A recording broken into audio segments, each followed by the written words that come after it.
Hai teman-teman, kembali bertemu dengan saya, Asep, seorang agen asuransi yang punya hobi menyanyi ya. Anda bisa dengar suara saya di channel ini, saya banyak menyanyikan lagu-lagu baik karangan sendiri maupun cover lagu orang lain.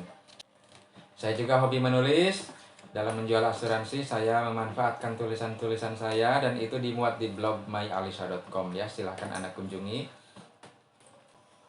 Mungkin Anda lihat saya pakai baju koko ya. Kenapa ya? Padahal saya bukan ustadz.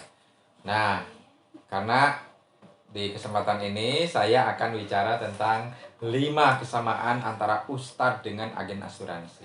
Nah, ini adalah sebuah artikel yang pernah saya tulis beberapa tahun yang lalu di blog saya. Anda bisa melihatnya nanti.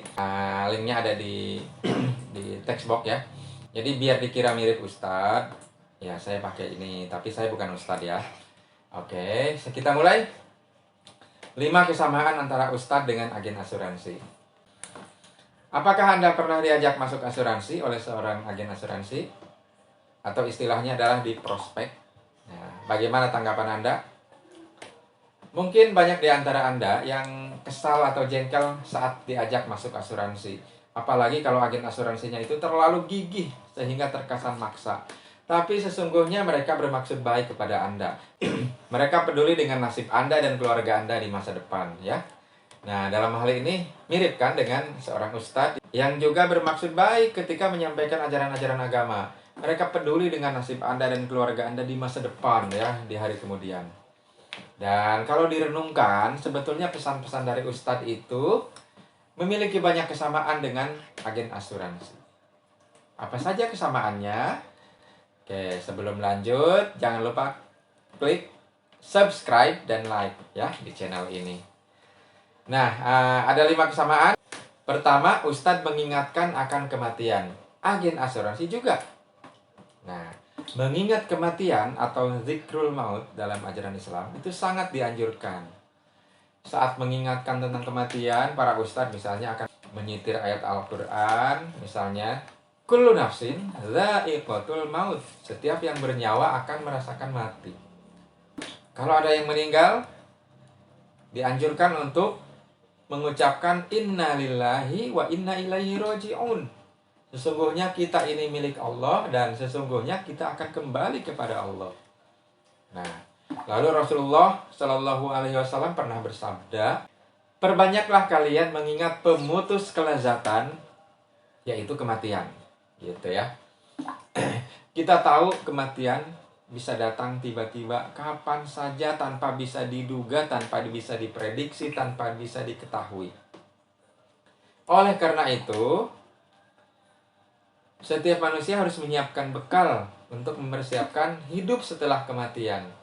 Apa bekalnya? Iman dan amal soleh. Kapan mempersiapkan bekalnya? Karena kita tidak tahu kapan akan mati, ya bekalnya disiapkan sekarang juga. Betul kan? Agen asuransi juga mengingatkan tentang kematian melalui produk asuransi jiwa. Setiap kali agen asuransi menawarkan asuransi jiwa, saat itulah dia mengingatkan prospeknya tentang kematian. Apa yang diingatkan agen asuransi tentang kematian? Terutama karena kematian itu butuh biaya. Ada 2 atau 3 biaya terkait kematian. Pertama, biaya pemakaman dan tradisi yang menyertainya. Kedua, kalau terjadi pada pencari nafkah, berarti butuh biaya hidup untuk orang-orang yang ditinggalkan. Lalu ketiga, untuk membayar utang. Ya, jika ada ya, tapi sangat mungkin untuk orang-orang zaman sekarang. Nah, seperti halnya kita pun harus mempersiapkan iman dan amal soleh itu sekarang juga, maka asuransi jiwa pun sama, disiapkan sekarang juga. Karena kita tidak tahu kapan kematian itu tiba. Dengan asuransi jiwa, maka hari ini daftar, jika sehat maka langsung disetujui, maka saat itulah dana itu sudah tersedia. Asuransi jiwa adalah cara kilat, cara tercepat, cara yang paling efektif dengan hasil yang sangat besar untuk mempersiapkan dana kematian. Jadi, baik ustadz maupun agen asuransi sama-sama mengingatkan tentang kematian. Bedanya, Ustadz mengingatkan kematian supaya manusia menyiapkan bekal untuk hari kemudian. Kalau agen asuransi mengingatkan kematian supaya manusia menyiapkan bekal untuk untuk biaya kematian dan biaya kehidupan dari orang-orang yang ditinggalkan. Itu ya. Lalu yang kedua, Ustadz mengajak kita untuk tolong menolong dengan sesama manusia. Nah, agen asuransi juga. Saat menyampaikan hal ini, misalnya Ustadz akan mengutip ayat Al-Quran, antara lain ya, Bismillahirrahmanirrahim. Wa ta'awanu 'alal birri wat taqwa wa la ta'awanu 'alal ismi wal 'udwan. Dan tolong menolonglah kamu dalam kebajikan dan takwa, dan janganlah tolong menolong dalam dosa dan permusuhan. Juga ada hadis Nabi, Allah senantiasa menolong hambanya selama hamba itu suka menolong saudaranya. Nah, itu asuransi banget loh. Asuransi itu hakikatnya adalah tolong menolong. Ketika ada orang sakit, dia butuh biaya. Nah, asuransi membantu membayar biaya sakitnya, biaya berobatnya. Nah, ketika ada orang meninggal dunia, anak dan istrinya butuh biaya hidup, maka asuransi datang memberikan santunan untuk mengganti biaya hidup. Tapi ada syaratnya, masuk asuransinya sebelum sakit atau meninggal itu datang. Jadi di asuransi itu intinya menolong lebih dahulu, baru berhak mendapatkan pertolongan. Kan kata hadis tadi, Allah senantiasa menolong hambanya selama hamba itu suka menolong saudaranya. Jadi menolong dulu. Oke, jangan ngarap pertolongan dulu baru janji akan menolong. Nah, itu belum tentu terlaksana. Setiap peserta asuransi adalah penolong bagi peserta asuransi yang lain. Jadi dana dari peserta 1 dikumpulkan bersama dana dari peserta 2, 3, dan semuanya ribuan peserta. Terkumpullah dana, maka dari dana ini digunakan untuk menolong peserta yang mengalami musibah.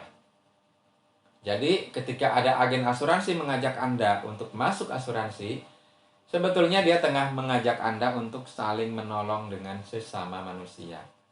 Oke, lalu yang ketiga, Ustadz mengajarkan agar kita ikhlas dalam beramal. Nah, agen asuransi juga. Setiap perbuatan itu kan tergantung niatnya. Dan niat itu harus ikhlas. Niat yang ikhlas itu adalah niat karena Allah Ta'ala. Kaitannya dengan asuransi, asuransi juga mengajak para nasabahnya untuk ikhlas ketika ikut asuransi.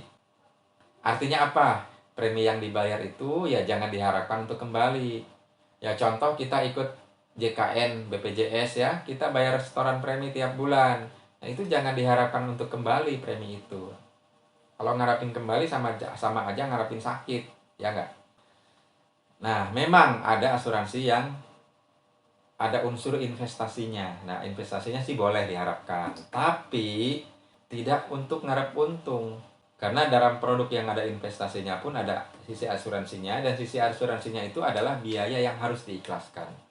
Fungsi investasi pada produk asuransi yang ada investasinya itu sebetulnya terutama untuk menjamin agar biaya untuk bayar asuransinya itu tetap ada, tersedia dari nilai investasinya.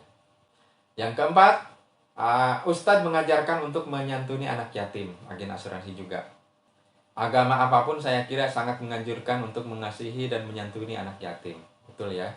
Di agama Islam misalnya Nabi menggambarkan orang yang suka menyantuni anak yatim dengan beliau, itu jaraknya di surga nanti seperti jari tengah dan jari telunjuk, sangat dekat. Bagaimana dengan asuransi, dengan agen asuransi? Nah, sebetulnya produk asuransi itu adalah pelaksanaan dari ajaran untuk menyantuni anak yatim. Kok bisa? Asuransi jiwa nih ya. Ketika seorang ayah meninggal dunia, saat itu pula ada anak yang baru saja menjadi yatim. Jika si ayah ini tidak punya asuransi jiwa dan juga dia tidak punya harta, maka tidak ada warisan yang diberikan kepada anak-anaknya. Tapi lain halnya jika ayah ini punya asuransi jiwa, walaupun dia tidak punya harta yang lain, maka santunan dari asuransi jiwa ini bisa menjadi warisan yang sangat berharga bagi anak-anaknya. Dan jangan lupa ada istrinya yang juga menjadi janda. Oke? Dan membantu janda itu kan baik. Betul ya? Mungkin ada yang berkata, oh itu sama saja mendoakan agar lekas mati dan anak menjadi yatim. Oh tidak ya, justru kami agen asuransi itu selalu berharap mendoakan para nasabah kami ini sehat sejahtera selalu. Kenapa? Ya agar bayar preminya lancar lah gitu kan. Kalau premi lancar, komisi pun lancar gitu ya, itu duniawinya ya. Tapi faktanya dari ribuan jutaan para nasabah asuransi, setiap hari selalu saja ada orang yang entah meninggal, entah sakit dan sebagainya. Jadi setiap hari kita membantu orang ya, dari uang yang kita setorkan itu akan membantu mereka yang kena musibah. Setiap hari loh itu kejadiannya. Lalu kesamaan yang kelima, Ustadz mengajarkan agar manusia tidak sombong. Agen asuransi juga ya. Sombong itu contohnya merasa diri paling benar, paling gagah, paling hebat, paling tahu. Suka merendahkan orang lain. Orang sombong juga mengira kalau dia kaya maka dia kaya karena hasil usahanya sendiri. Ada juga yang mengira hartanya akan kekal, seolah-olah hartanya akan dibawa mati ya. Tuhan tidak suka orang yang sombong ya, dan orang yang sombong itu tidak akan mencium bau surga. Kaitannya dengan asuransi bagaimana? Nah, ada orang yang ketika ditawari asuransi, dia berkata, saya kan masih muda, saya kan sehat-sehat saja, saya kan rajin olahraga, saya kan tidak merokok, atau orang tua saya dulu sehat-sehat saja, nenek saya panjang umur sampai tua. Nah, hati-hati ya. Dalam ungkapan ini tersirat nggak rasa kesombongan? Emangnya syarat untuk mati itu harus tua dulu? Harus sakit dulu? Kan enggak. Kalau rajin olahraga, tidak merokok, emang nggak bakal mati? Nggak bakal sakit? Nah, asuransi memang bicara yang serem-serem ya. Sakit, kecelakaan, cacat, meninggal, waduh. Tapi sesungguhnya mengingat hal yang seperti itu adalah suatu cara untuk mengikis kesombongan. Setuju dengan asuransi berarti menerima fakta bahwa kita ini manusia yang lemah dan fana, yang bisa sakit dan mati kapan saja. Setiap kali kita menyetor premi, saat itu pula kita diingatkan akan kelemahan dan kefanaan itu. Masya Allah ya, asuransi itu. Oke, itu dia sharing saya tentang 5 kesamaan antara ustadz dan agen asuransi. Kalau diringkas, ya saya ulangi ya. Pertama, ustadz mengingatkan akan kematian, agen asuransi juga. Ustadz mengajarkan agar kita menolong sesama manusia, agen asuransi juga. Ketiga, ustadz mengajarkan agar kita ikhlas dalam beramal, agen asuransi juga. Keempat, ustadz mengajarkan agar kita menyantuni anak yatim, agen asuransi juga. Yang kelima, ustadz mengingatkan agar manusia tidak sombong, agen asuransi juga sama. Oke ya. Terima kasih atas perhatian Anda. Jangan lupa like dan subscribe channel ini. Dan komen atau bagikan kepada teman-teman Anda. Dan jangan lupa juga dengerin lagu-lagu saya di channel ini ya. Lalu kunjungi juga blog saya myalisha.com. Terima kasih dan sampai jumpa kembali di lain kesempatan. Assalamualaikum warahmatullahi wabarakatuh.